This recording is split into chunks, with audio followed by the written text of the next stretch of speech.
So here we are, a little over a week and a half since the beta 4 re-release of iOS 26. And let's talk about when we can expect the next release. There was a lot of rumors about it possibly coming today on Monday, August 4th, but clearly that seems not to be the case as we are past Apple's traditional drop time. Now, having said that, at time of recording, it's not out, but it could still come a little later in the day. They do that somewhat randomly, but definitely not likely at this point.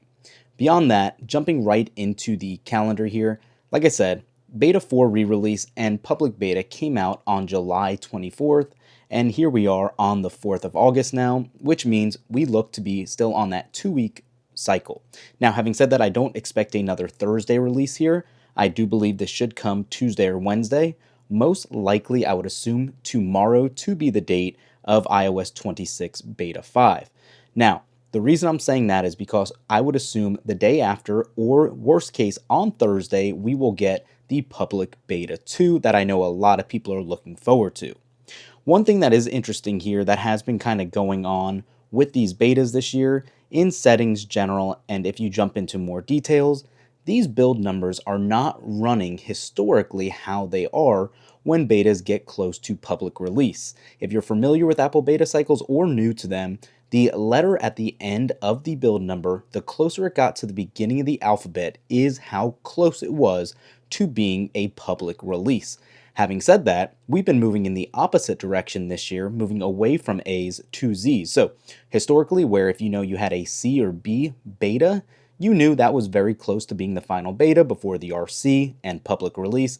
That's not the case this year. It looks like Apple is switching it up and it could potentially now be going in the opposite direction. Just a little bit of information there for you guys. It'll be interesting to follow and see what happens with that. Beyond that also, I do want to show you guys a couple things. Battery and storage. With iPhone storage on Beta 4, it did improve a little bit, but you can see iOS as a whole still is taking up quite a bit of room at almost 20 gigs. Apple Intelligence is running a little over 6 gigs, and iOS itself is 13.5. This is quite substantial considering base model iPhones have 128 gigs of storage, so it's something to monitor as time goes on. And then system data, which does always change, you can see is 38 gigabytes. That is actually pretty crazy.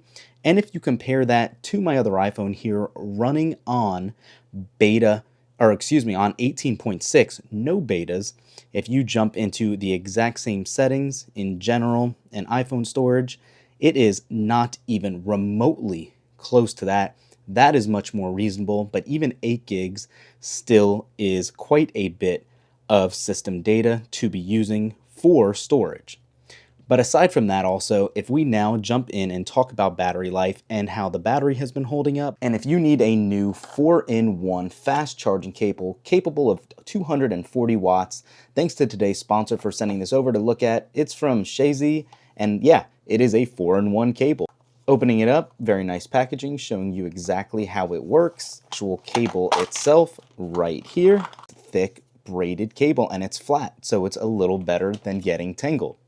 You see, you have your standard USB Type-A port, pop it over, boom, USB Type-C right below that, solid metal and feels good. And then on the other end, you have a lightning cable port and another USB Type-C cable. Definitely one of the better ones out there. Let me know what you guys think in the comments down below. Thanks for sending this over to us and sponsoring today's video. I'm happy to say that battery life on Beta 4 was much better than on Beta 3 and 2 and 1 and etc. But it is still not great, and we are still seeing some issues with overheating and battery capacity taking a hit like I talked about in the past. So after 341 cycle counts, you can see our max capacity is finally down to 95%. But considering we are about a month away from the iPhone 17 launch, which is crazy to think, I think this has held up well over the last 11 months. We've seen historically on prior gen iPhones that not being the case.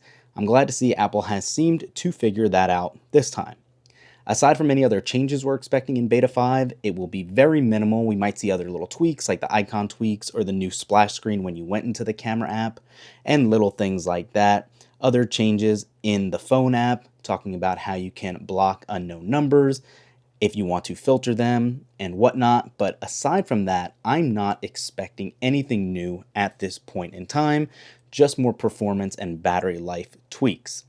So that's it for now. Let me know in the comments down below, how is iOS 26 beta cycle working for you and all the changes back and forth with liquid glass. Thanks for watching. We'll catch you in the next one.